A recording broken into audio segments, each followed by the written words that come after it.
Hey, what's going on, guys? It is Felswim40k, and we are back here with another video. Today we're doing the Astra Militarum. We're just trucking along with the factions and the groups, and we're just gonna we're getting close to the end. Thankfully, I think I'm gonna hold off on the Eldari till the full roster gets out. I might do like individual videos on each character, but we'll get to that later.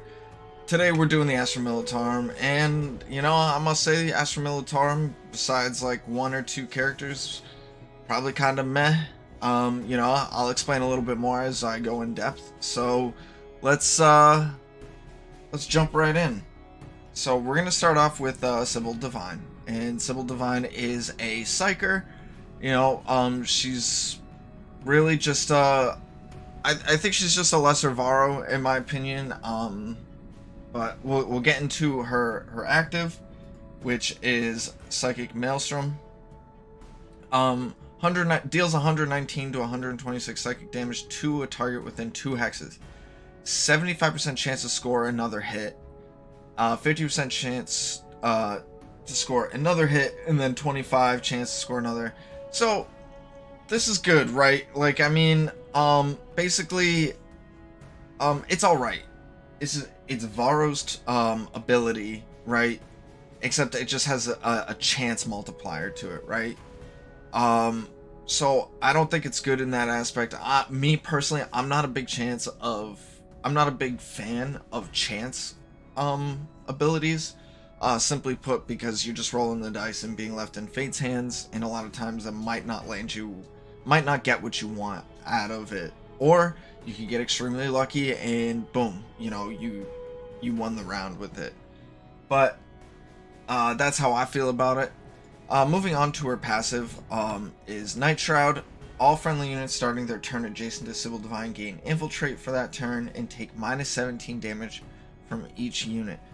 Minus 17 damage from each hit in their next enemy turn.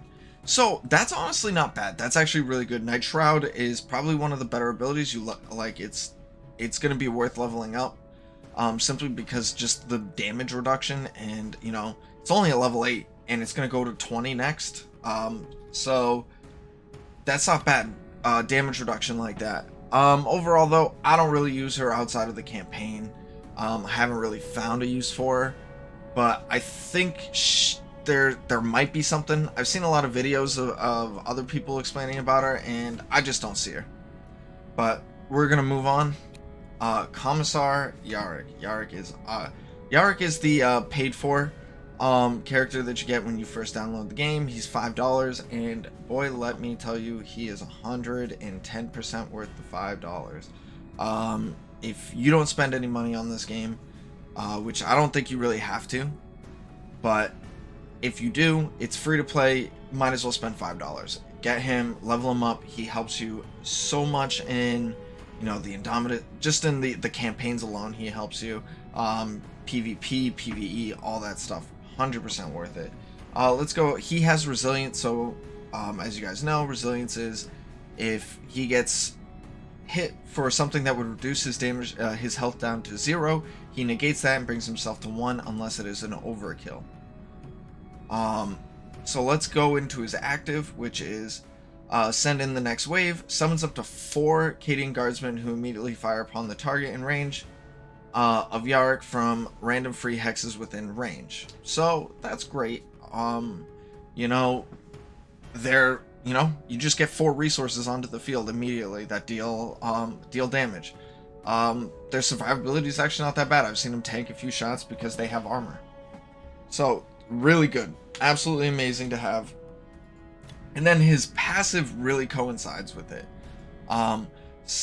Summary execution. After a friendly unit has fled the battle due to battle fatigue for the first time, the trait is negated for the rest of the battle. In addition, every friendly unit with the battle fatigue trait now deals 26 damage.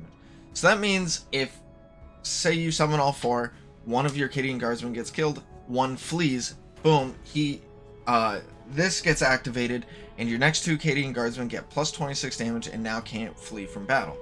fantastic. Honestly, it's really coincides with his active, and it's great. Overall, I use him PvP, PvE, even the guild raid. His ranged attack is great. His ranged attack deals just as much as his melee attack for me right now. And that's both dealing around 300 a hit, which is fantastic. I 100% recommend leveling him. Purchase him, get him as soon as, if you didn't purchase him, try and get him as quickly as possible and start leveling him up. You won't regret it. Next up, we have Cutscoden. Cutscoden is also another one of these characters that I just feel might be a little lackluster, could be better. He's definitely a tank, but I don't think his defenses are really there. Let's go into his active. Frag Bomb deals 32 to 49 blast damage to an adjacent target, and 32 to 49 blast damage to all units adjacent to the target, except for Cutscoden. So that's really great that he doesn't take any damage from himself. That would really, I think, hurt this ability a lot. It's not bad. It's really good at throwing him into the fray, dealing a lot of AoE damage, right? The only thing is like, I feel like it might not be a little too conducive with his passive, which is Avalanche of Muscle. Deals plus 19 damage in melee if moved into contact with an enemy unit this turn. Which means that you really have to decide either, do you want to get the plus 19 damage in your melee for this target, or do you want the, you want to use the frag and AoE everybody? I mean, obviously, like, if it's solo target, great, right? Boom. You already know your choice. Not bad. I just feel like it's a little lackluster and just could be a little better. I'm not saying don't level him. He's worth leveling. I don't use him for PvP or PvE or anything, but you're gonna need to level him for the campaign. So definitely worth leveling at that point, but I wouldn't invest too heavily into him. Next up we have Thaddeus Noble. Thaddeus Noble has a lot of potential. So we're gonna go into, so he has suppression, and then he has another trait, which is indirect fire. Can fire over obscuring hexes and hit targets in trenches. So this is fantastic, meaning that if you have a large unit in front of him, he can actually still hit that target without having to move. He can still hide behind large terrain cover, things like that. Really great, honestly. Really good ability. So let's go into his active. So, Basilic Barrage. If Thaddeus Noble has not moved, unleashes a barrage of 5 shells on any target on the battlefield, each dealing 152 to 163 blast damage. 3 randomly hit the target hex or surrounding hexes, and the remaining 2 hit the hexes surrounding those. For each round that has ended, 1 or more of the shells hits the target hex, starting with the shells hitting the outer hexes. The suppressive fire trait applies also to this ability. That's great, because that means you can actually, suppress fire somebody. The only issue is this will hit allies and can kill them. I have made this mistake of using Yarick, having him summon his Cadian Guardsman nearby, and then I used the barrage. Well, the barrage ended up killing 3 of my my guardsmen instead of actually doing anything. It really hurt me, that fight. So I will say, be wary of that. His passive is really great, though. Honestly, it's actually not bad. Friendly units within 2 hexes with the trait Heavy Weapon deal 35 damage, or plus 35 damage. So this means like Curtis, Vindicta, things like that, they deal extra damage because they have a heavy weapon. Nothing wrong with that. I'm not sure if Cadian Guardsmen count as having heavy weapons. Don't know. That would probably be something that I should look into. So Thaddeus Noble, he's actually really good. I use him for a lot of PvE, and I don't use him for PvP, but I use him for a good amount of PvE. Actually, he's worth leveling up and investing your time into. I see a lot of potential with him, especially with if you want to use him in tandem with Castellan. So moving on, we're gonna go to Castellan Creed. Lord General of the Astra Militarum. I don't have him yet, but I can see a lot of potential with him. I definitely think he's going to work really well with Yarick and other Astra Militarum people. So we'll get into his active, which is summons up to 2 Cadian guardsmen and free agent adjacent hexes. All friendly Cadian guardsmen within 2 hexes then immediately take a turn. Boom, that's fantastic. So actually, if you summon, I wonder if you summon Yarick's 4, they attack, and then you use this, summon 2 more, and they're all within the hexes. They actually get their they attack again.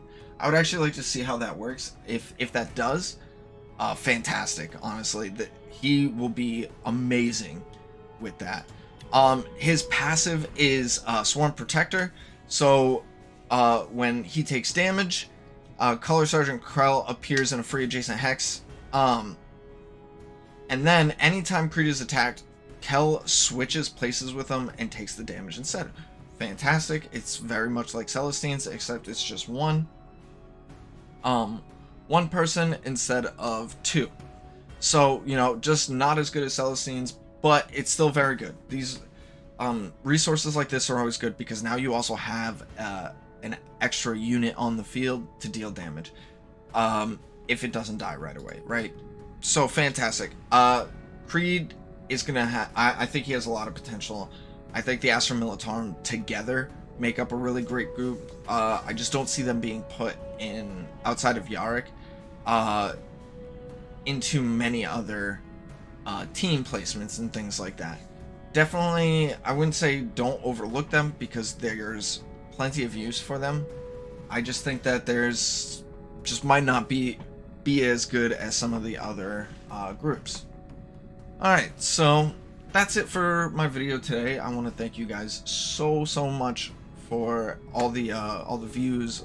Make sure to please like the video. Let me know, or write down in the comments what you hate, what you don't, what you like, you know, maybe some other theory crafting, things like that. I really do appreciate it. I do read the comments, I do see the comments, and I love them so much. So please, and thank you guys so much for this, and I'll catch you guys in the next video. Peace.